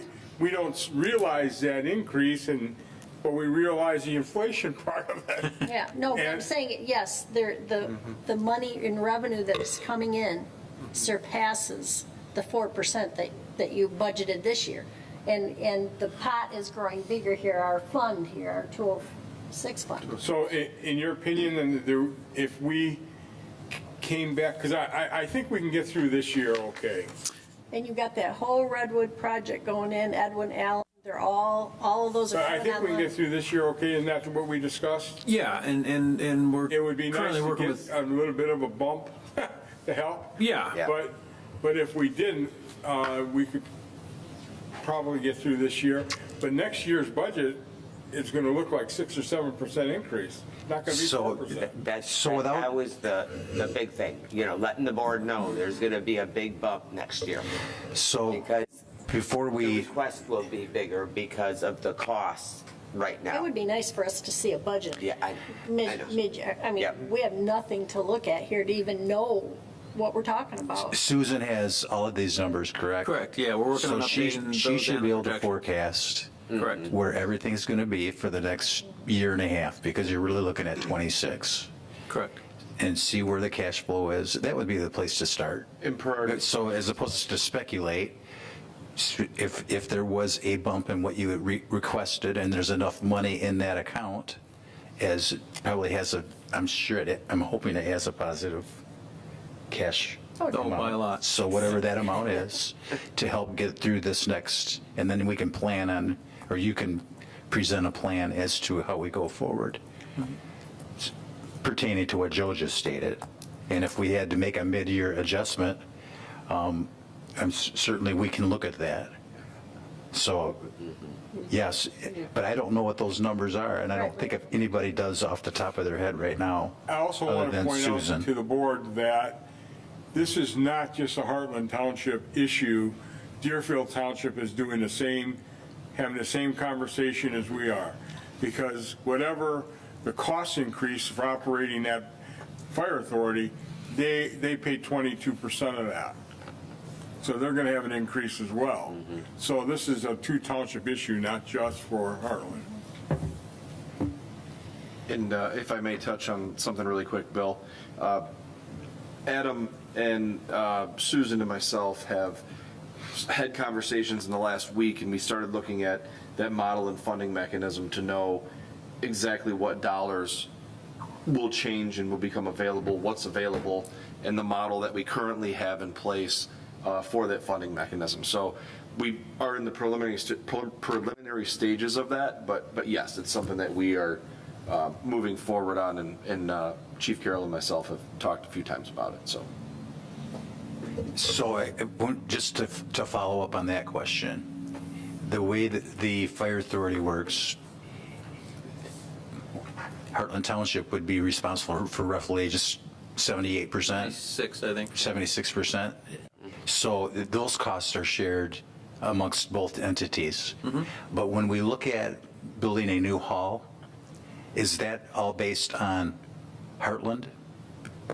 Yes. Heartland taxpayers, or is that on the authority itself? No, the building, Heartland. yeah, the building is the municipalities, right, under the current arrangement, That's all on Heartland. If Deerfield adds a fire station, it's all in Deerfield. right. We have nothing to do with that. S. Deerfield. But Deerfield would also see some type of gain if, No, well, certainly they would, because they're part of a fire authority, right? well, right. They don't just stay over there in their Fire station you're backyard. talking about will be moving even further away from them. No, but I'm talking about having kind of a state-of-the-art facility that nobody has, You know, because on they're the gonna, training side, yeah, they're gonna be training over here. sure, Well, yeah, it's a mile away. It's not a long ways if it was to go here. right. So I'm just trying to understand though, that those dollars would come through a millage that's put through just Heartland Township for whatever would be down the road as a building. Well, I can tell you what the articles say right now is that the townships retain ownership of their facilities and are responsible for building any fire stations and maintaining them that they need, right? That's a pretty open statement, honestly. At the end of the day, I think it's more of a work with both the townships and the fire authority board to say, okay, well, what's reasonable? What do we actually want to do? Living to that language is pretty easy, honestly. I think it'd be a perfect example, like you mentioned, was this training facility area, right? Can we figure out a way that makes sense to both, to where that's a shared cost? Yeah, probably. And there's nothing in the articles precluding us from doing that. So are there opportunities in there? Yes. Because they- Generically, it's a very, honestly, plain language as far as the articles are concerned, saying that at the end of the day, because here's the thing. Heartland Township would retain ownership of that asset. And that was one of the issues back when we first did this. If you, well, some of you were here then, it was awesome. We had a good time. There were some interesting things going on there and some concerns over who owned what and all those things, right? We even had the fire trucks paid off over a period of time because we didn't want to quite give up ownership of them right away. All that stuff made sense. I completely agreed with it. When it got to the fire station piece, at that time, the concern, not mine, the concern that we were getting was that, well, what if one township says, well, how come you build that type of fire station there and you don't build one of those here? Or the reverse of that, well, if that's all it takes, how come we got to build this big thing here, right? And the whole who needs to do what scenario. So at the time, the articles were written in such a manner that the municipalities retained ownership of their asset, of the stations. Can that be redone or changed or agreed to otherwise? Absolutely it can. One of the things we've talked about over the years is there's most fire authorities end up with an authority-wide millage that funds all of that. The challenge in doing that in the current environment with the townships owning the facilities is that makes it very tricky from a tax standpoint. Now you're going to have an authority-wide millage and you're going to have some type of millage to take care of the fire stations. That's a tough sell, right? So, now does that move to an arrangement where the fire authority ends up owning the buildings somehow or another? Sure, maybe. I don't know. Yeah, I was here when that authority was all made. Yeah. And, I forgot what I was going to say about it. Well, Deerfield doesn't have an outside training facility up there, No. right? No. So they do come down and train in Heartland, so they would obviously come here. They're not going to build another training facility, so No. I think some of that probably could easily be worked out. Yep. Well, I know what my other thought was. I remember when it was made too, that I thought the fire authority, I know it was talked about very often, they were going to go out and get their own millage, and we were going to be out of the fire business at the board level here, at the township level. It was going to be a fire authority. And then what happened to that? It's the buildings. So if everybody gave you the buildings or sold it to you for $1? Well, we'd have to figure that out. Yeah. There's some challenges to that, right? So I don't think Mike's on the call now, but that would be one of the first guys we'd need to talk to is I don't know that I can own that because it's sitting on township that's deeded to the property, to the township forever in perpetuity or whatever it is. We would have to figure out how we're But going if we moved it over here, that would be different, and right? abandon But that. all three of the stations, we have problems to solve currently. I guess is my point, right? The current Heartland Road location has the property issue. The Parsheville station has got the county contract issue. And then Deerfield, it's attached to their township hall. I don't know how I'm going to do that one. But the point is, can we work through those things? Yes, I guess is my short answer to that. It's Yeah, just I a just matter of us wondered what getting happened. creative and writing it up properly so that everybody understands who does what and is on the same page. But yes, and I think that, honestly, I would almost rather put that work in because it cleans up a whole lot Right. of stuff. it does. Yeah. So as we go forward then, you're going to get with Susan, look at that, and then you guys will get together and come back with some type of proposal for this board to say, look, for cash flow for the next year and a half, this is what we're asking, and then we could see how much is left Yep, and we'll get in those that balance. Projections Some updated budgets. and all that stuff. And Absolutely. still work on the millage for 2026 at this point. Right. Is that kind of That's where we are? where we're at. Okay. 25 and or 26, but knowing where we're at right now and what we may have to look at doing, I think the best bet right now is to really decide funding mechanism. Do we need an additional millage? What do we need to do and try not to rush it? Got it. So, All right. Any other questions for Adam this evening? Only other question, you're sure you're good through this year? As of right now, yes. Okay. No, I do believe that. Now, but my point will be, but to get there, once again, we have hammered that capital fund. Right. And that's, that's okay, it works. Right. But for so long. Right, right. And I'm the board member that signs every month on the statements. And I have noticed a decrease. They're using the capital to run operations over there. Just to let the board know. What happens is every budget, operating budget, has a line item down in the 900s somewhere that says transfer to capital fund, right? And it's our projected transfer. And then in addition to that, there's whatever the fund balance was from the prior operating fund, we roll that in there also to help contribute to the capital savings, basically. And that transfer line ends up getting gutted when we're in conditions like this. So I'm not going to tell you this snuck up on me. I will tell you, I fully expected it to come back down to something reasonable and rational, and it has not happened, and it does not look like it's going to, so. But I think we're all feeling the pinch. Yeah. Yeah, at home in the grocery store. Yeah. Or the gas The gas station. pump, yeah. So, I'm sure no one's surprised about hearing about this. Something has to give, because now you're starting to see electric go up, which they artificially held electric low for the last 4 or 5 years. So I don't know what's going on there, but obviously something has changed. It's that 3 to 7 or 3 to 8 bump up rate. Yeah. Where they quietly told everybody they were going to do differential billing? Yeah. That was fun. Thank you, Adam. One last thing. Yes, sir. If you build a new one, the Station 61 will be abandoned. Is there any value in that, or is that just something that the township has to use? We obviously can't sell it, from what I understand. It's where we can park all our Could you lawnmowers. rent it out? I mean, could you have a business come in there?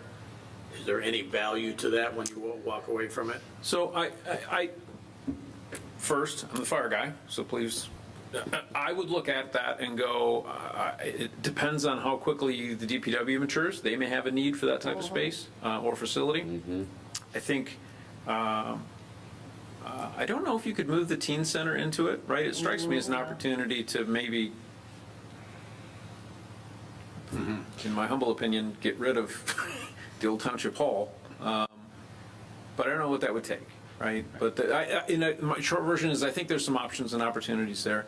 I think there's some options and opportunities in partnering with, like, the sheriff's office to put a substation in there. Like, I would love to get to the point where we've got another full-time EMS rig in Heartland Township, and that would be a great location for them. I think there are opportunities to use the building, absolutely. All righty. Thank you, Adam. Yep. Thanks, We Adam. will talk soon, I'm sure. Okay, we have one more item on our agenda this evening, which is the 2024 road millage renewal, and it's hard to believe, but it's been 10 years.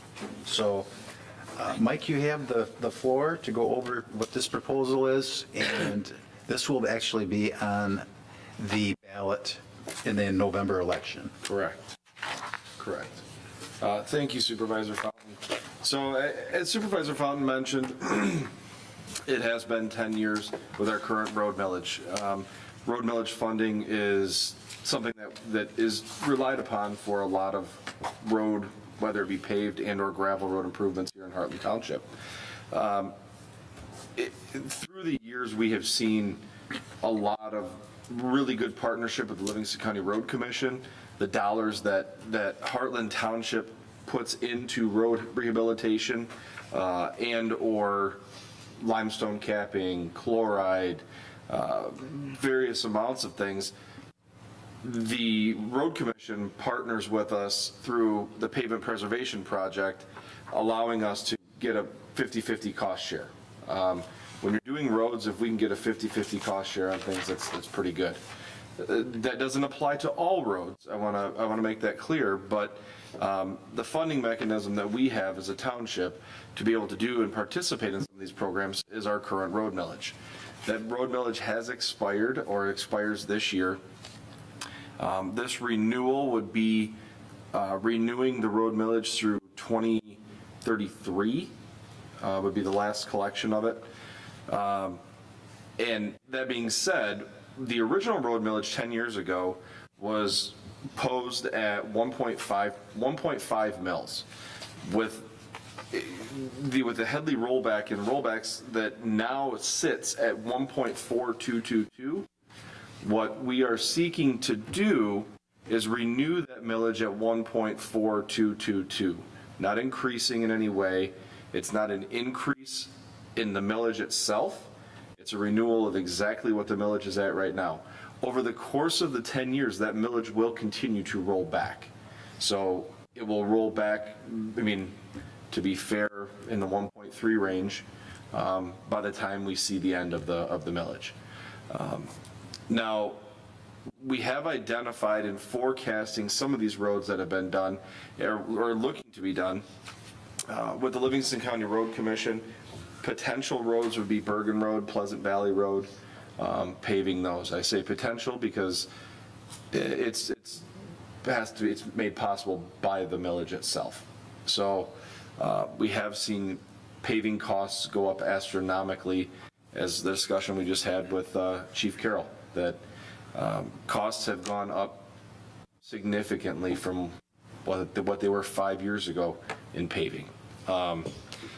On this, I have also, along with the resolution for this evening, I've attached the ballot language is also on here that would appear on the November ballot, along with the Safer Roads, Heartland Township Safer Roads and Pathways summary. That being said, looking at this document, the black roads, or the roads in black font, were roads that were really planned on and were part of that plan moving forward.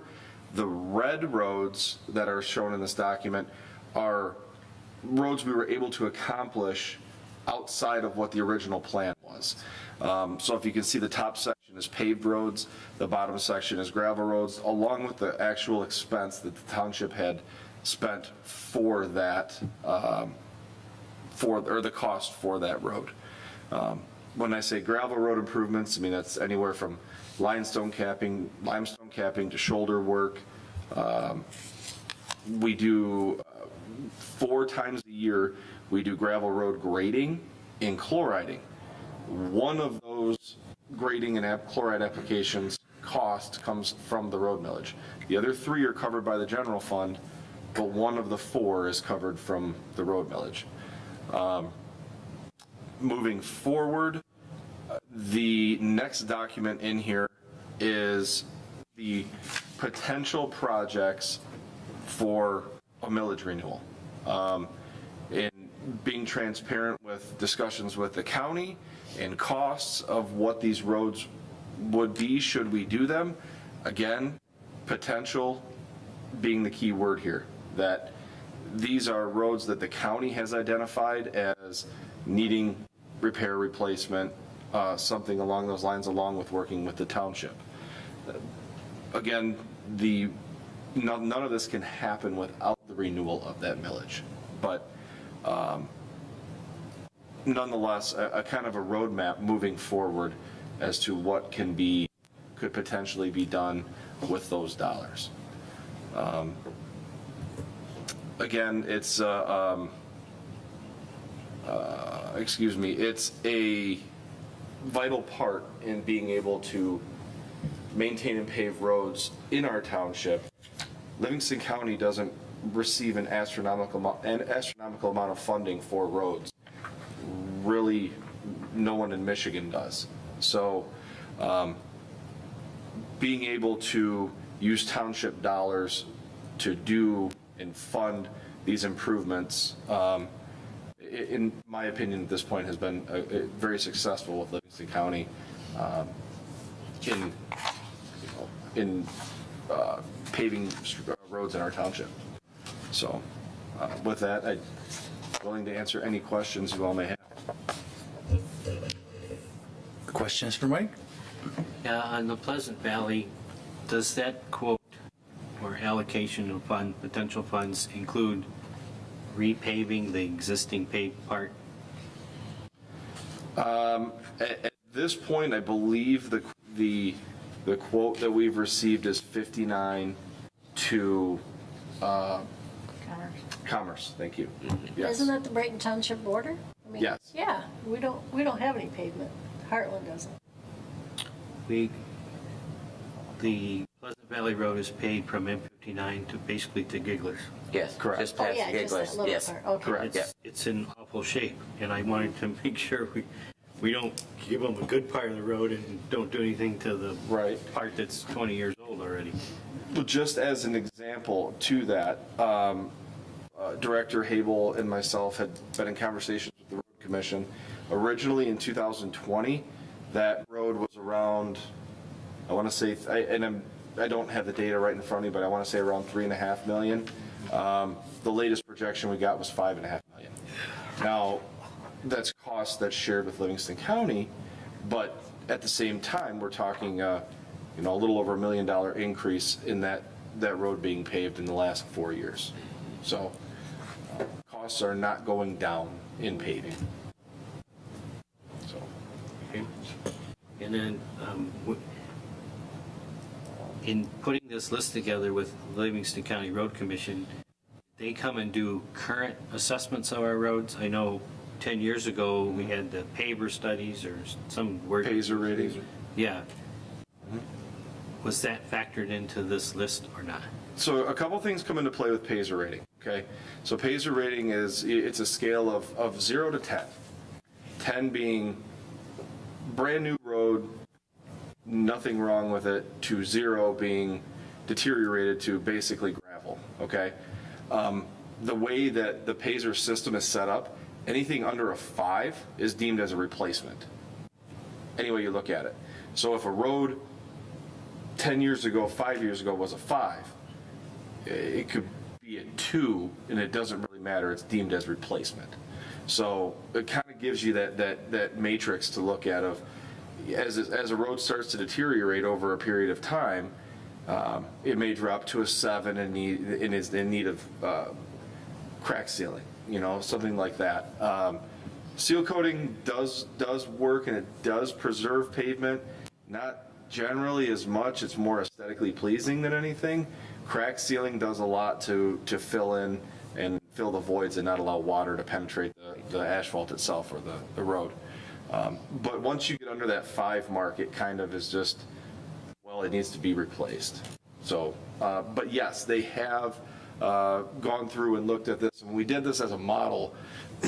They drove these roads individually and gave us roundabout quotes and figures on these roads for rehabilitation and or paving. Talking about the section from 59 right there by Gigglers, I mean, that gravel mine is still in operation, isn't it? I think so. It is. If I remember correctly, it just kind of ramped back up in the last 6 months, we'll say, something Yeah. like that. Right. Do they have any obligation to keep the road in good condition? Yeah, I did. I wondered about it with their permit or anything. Sorry, I didn't hear. If that's in any of their permits. The question was, is there any responsibility for the gravel pit to contribute to the road? And I don't know the answer to that. At this point, no. It's with it being a county road and being a gravel road itself. Adding base layers to it and things like that. No, it's not something that they would have to pitch into at this point. I think and I think it was before my time, but I think they had to do a road improvement when they actually put it in there. That's how it got. I think that's how it got paved to That's begin how with. it got there, Yeah. right? Right, but Because they it didn't have- was gravel, as I recall. I can't remember the year that it went to pavement. It's like, well, cool. Oh, crap. It's only a short distance. Yeah, On the millage summary, the column on the right was our actual cost, is that correct? For the expiring millage? That's Heartland, yeah, the expiring millage. Correct. But it really doesn't show that, it shows the original, if I'm not familiar with this, and I am, Yep. I'm looking at this and said, well, you guys just estimated terribly. Right. That's a very good point. Does it tell you that Yeah. the county kicked in? Correct. So for my 9 million, I got 16 million worth of projects. Correct, and that's a very good point. Thank you for pointing that out. That yes, on the left column there, the original estimate. I will say, you look at our actual expense. That is 100%. You are correct in the county sharing the cost on that rehabilitation project and or gravel or paving, along with when we do these projects with the county engineers the road to withstand to and be built to Livingston County standards, right?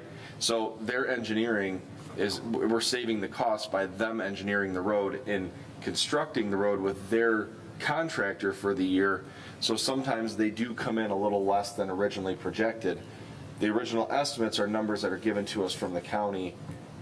Once we pay our portion, they pay their portion, yes. But you're saying that the original estimate is the total of the county and us. That's the project estimate total, right?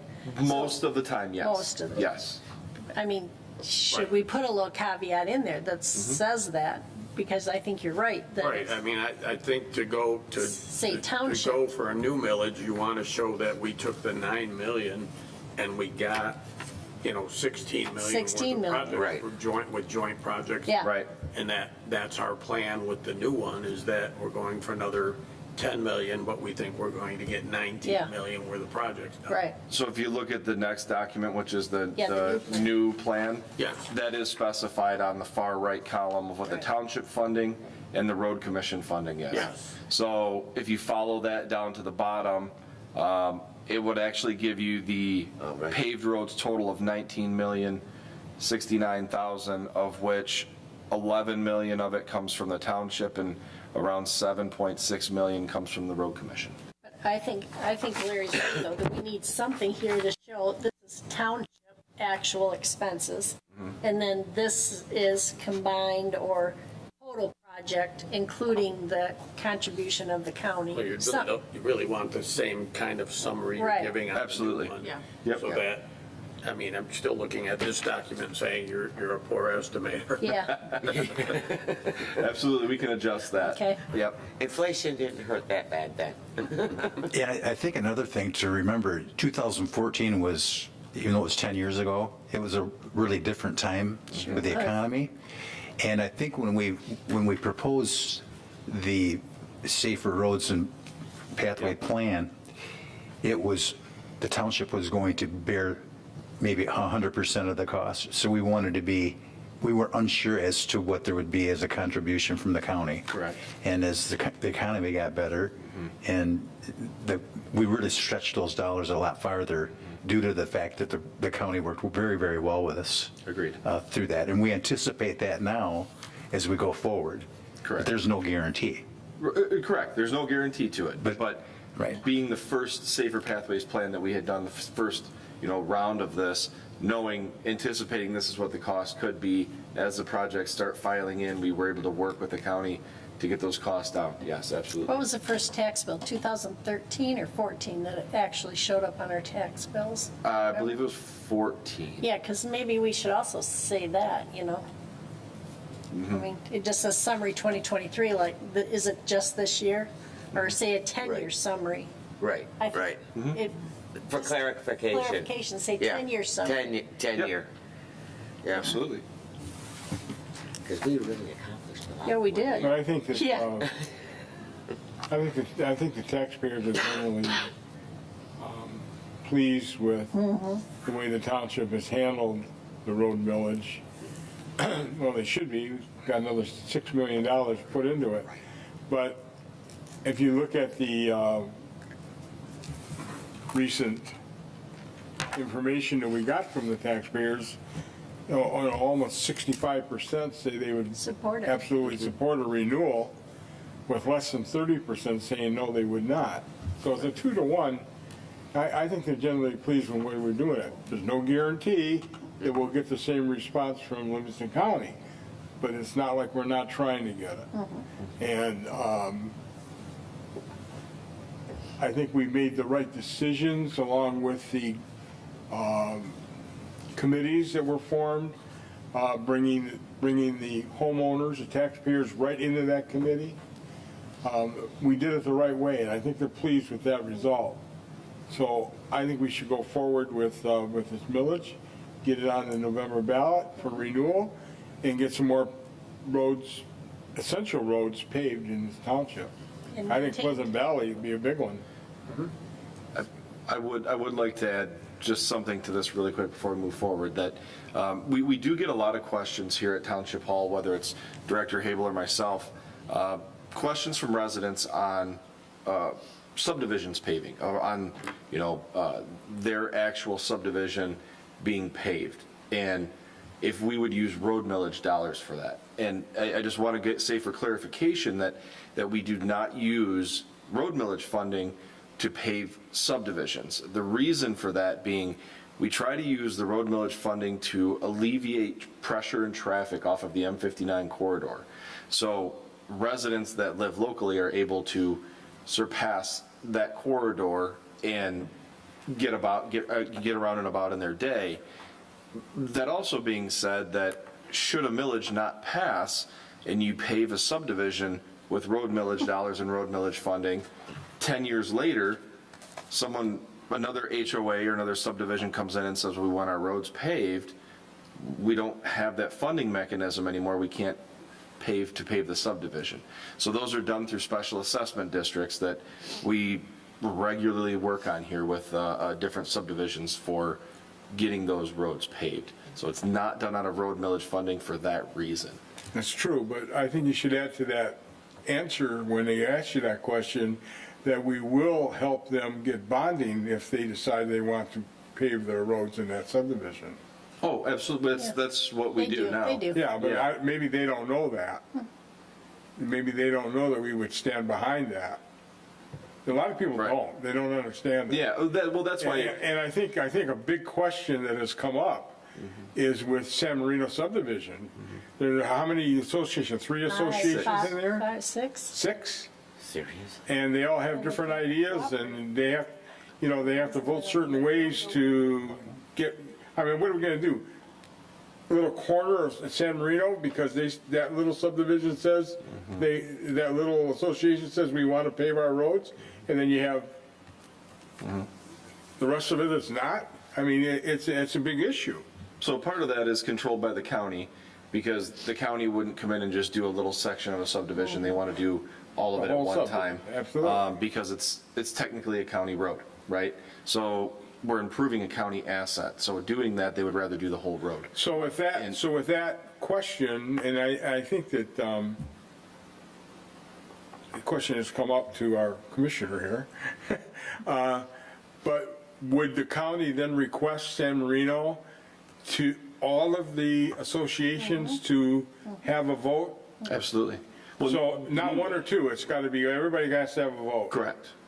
And then see if and a certain percentage would have to prove it. That's per our policy, Yes. township board policy. Joe, yes. the problem with San Marino is like some of the little cul-de-sacs in the back said, well, our roads are still fine. They didn't want to pave them, but they drive through the subdivision Well, to yeah. get there. So Yeah. that's why we say Yeah, because everybody. their road's not being used as Right, much as the rest of the right. roads, they don't want to do it. Right. Yeah. But they still have to get out to the main road. Right.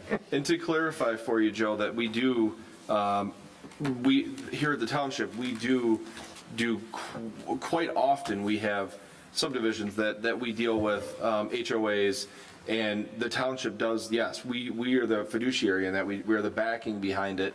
We work with them to do resident-initiated petitions and go out and actually petition to their neighbors and repave roads. We've done quite a few subdivisions in the last 10 years. We're working on through 2 or 3 now, somewhere in that ballpark. So it's something we do on a regular basis with subdivisions, and the first, when someone calls from those subdivisions to start exploring, and that's the first conversation we have with them, is we help you do that, but we don't fund it. We are the funding No, mechanism we for just you. support the bond, Yep. but that's big. It is. So in going forward with the millage and putting together the past 10-year thing, Correct. would it be beneficial to put something on the bottom of it? Is that something like subdivisions are not part of the road millage, and that the residents of the following subdivisions have participated in an SAD for their subdivision, and give those subdivisions that we paved so that people know that the road millage isn't for that, and these Yep. people are actually doing their own Pave their own. subdivisions. Absolutely. That's a great thought, because some of the questions we do get are, when people call or residents call and question it, they think that that's what the road millage funding is for. So that's a great point, Larry. We'll add that to this when we redo this document before we put it out online. Is there any surplus funds left from the current road millage? There. Yes, currently, later this month, Blaine Road is being repaved. That's still being funded from the current road millage. And then there is some left, neighborhood of, I don't have it right in front of me, I want to say it's 400 and some $1,000, which is, it's not a large chunk, but it is something, and that's a direct reflection of us being able to work with the road commission, save some dollars on some of these roads, and have a little funding left at the end. So yes, there is a little bit of funding left for it. And then if the residents approve this in November, are we projecting the $11.3 million in revenue? Total over the 10 years? Yes. Yes, yes. And that's based on our current population, it's not including any potential future. Correct, So the amount could go up just because our population goes up. correct, yes, And he would also roll back every year from the Headley right. Yep. to, And then Yeah. my last question is, if we approve the resolution tonight, are we also approving the ballot language? Yes. Yeah, it's here. Ballot language is due by Tuesday, the 13th. Okay, on the ballot language, it has a question mark in there. And I'm just curious if that's a typo after the word chloride treatment. I read that too, but I think the question mark, because Yeah. they're asking the question, yes or It's a no. question, right. Okay, Exactly. that's a really long question. It's a really long question. It is. Yes. Yeah, it's right. Yes. Yep. and so again, the levy would come into your winter tax of this year? Correct. It would stay in the same winter, it's in on winter taxes now, that's where it would stay. And the levy is the exact same amount as it currently being levied, the 1.4222. It's not increasing in any way and will continue to roll back over the next 10 years.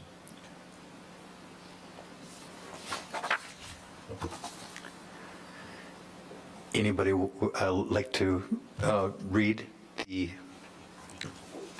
Kathy, would you read it? Sure. I'll move to approve the road millage renewal resolution and ballot language as presented. You want me to read that? Heartland Township Road Millage Renewal Proposal.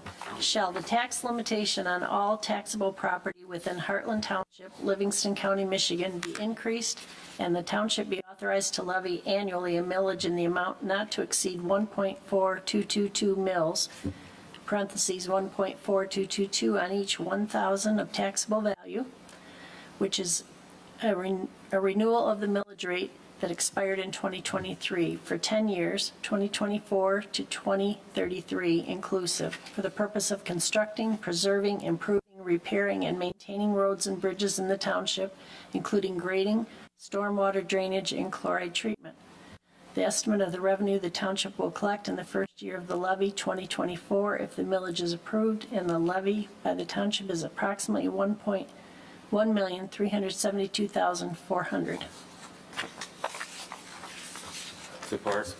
Thank you. I had a motion by Treasurer Horning and a second by Trustee O'Connell.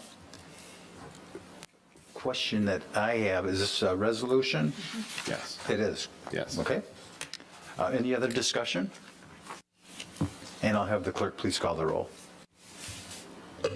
Clerk Schofield, yes. Trustee Germain? Yes? Supervisor Fountain? Yes. Trustee O'Connell? Yes. Trustee Petrucci? Yes. Trustee McMullen? Yes. Treasurer Horning? Yes. Motion passes. Thank you. Okay, we will move on to board reports. We are in our first meeting in August. Trustee Germain, No report. Trustee O'Connell. I just wanted to thank the Heartland residents coming out for voting yesterday. Appreciate your vote. And then one other, I had Kathy print out a couple things for possible consideration in the future to the memorial, the Veterans Memorial. Thank you. Thank you. Trustee McMullen. I also wanted to thank the voters for coming out and voting in that rainy day weather, and other than that, no other report. Okay, thank you. Trustee Petrucci. Well, I'll third that motion. I'd like to thank all the voters in Heartland for giving me the opportunity to run for re-election in November. And I'll promise that I will continue to do the best job I can for the people of Heartland Township. Thank you. Clerk Schofu. I'm just going to give a little update on the election. We have 13,074 voters, eligible voters in the township. We had 3,599 vote, which is about a turnout of 27.5%. Countywide was 28.23%. That's kind of a little lower than what we saw in 2020. We were more in the 40% range back then. We in Heartland Township sent out 3,308 absentee ballots and returned 2,338 for a 70% return, 71% return.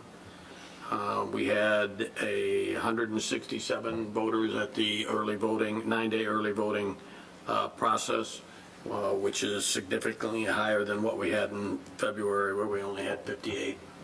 Wow. Thank you. Treasurer Horning.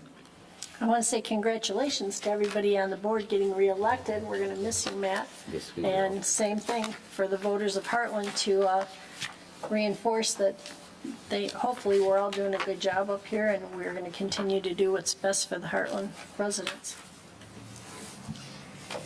Thank you. I have nothing further this evening. Any other last comments? Being none, we'll have a quick recess here, and we'll go into our informative discussion, which is our manager's report, which was guaranteed to be brief this evening. So with that, we'll take a brief recess. We got out here dark in a long time.